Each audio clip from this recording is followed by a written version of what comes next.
Nous lisons dans le Coran, à la sourate 6, au verset 114, ceci. Allah a fait descendre sur vous le livre exposé intelligemment. Et au verset 155 de la même sourate 6, nous lisons « Voici un livre béni que nous avons fait descendre, suivez-le donc, craignez Allah. » Pour les commentateurs musulmans, le livre dont il est question dans ces versets est, bien sûr, le Coran. Mais comment le livre dont il est question dans ces versets pourrait-il être le Coran, alors que les traditions musulmanes elles-mêmes affirment que c'est le troisième calife, Othman, qui a rassemblé les textes épars du Coran écrits sur des bouts d'os ou de parchemin pour en constituer un seul volume. Autrement dit, il n'existait pas du temps de Mahomet de livre du Coran, sans quoi le troisième calife n'aurait eu aucune raison de faire ce qu'il a fait.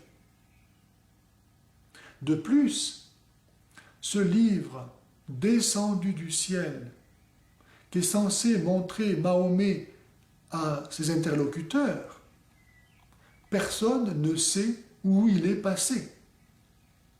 Comment imaginer que les compagnons de Mahomet n'aient pas conservé un tel don divin, alors qu'ils ont conservé de Mahomet ses épées et ses babouches. L'analyse du texte confirme l'affirmation que le livre dont il est question dans ces versets ne peut pas avoir été le Coran. En effet, nous lisons dans le verset 114 que le livre est exposé intelligemment. Or, pour que quelque chose soit exposé intelligemment, il faut nécessairement qu'il le soit dans sa totalité. Mais les traditions musulmanes affirment que Mahomet a continué à recevoir des versets jusqu'à la fin de sa vie. C'est dire que le livre ne pouvait pas être exposé intelligemment du vivant de Mahomet. De même, au verset 155, il est demandé aux auditeurs de suivre ce que dit le livre. Mais comment les auditeurs de Mahomet auraient-ils pu suivre ce que disait le livre si Mahomet n'avait pas fini de le recevoir?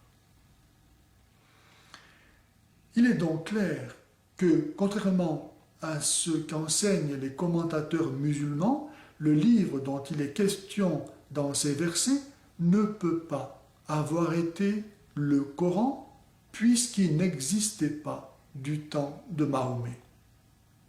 La deuxième conclusion est que ces versets, parlant d'un livre qui n'existait pas du temps de Mahomet, n'ont pu être écrits qu'après la mort de Mahomet.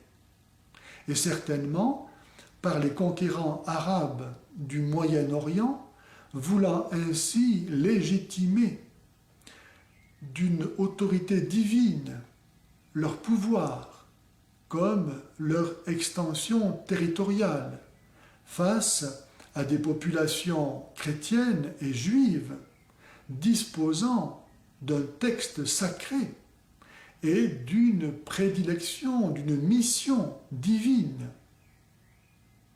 La troisième conclusion est que si le Coran a été écrit après les événements supposés de la vie de Mahomet, alors éclate au grand jour le caractère mythologique du Coran, comme du personnage de Mahomet et finalement de l'islam lui-même.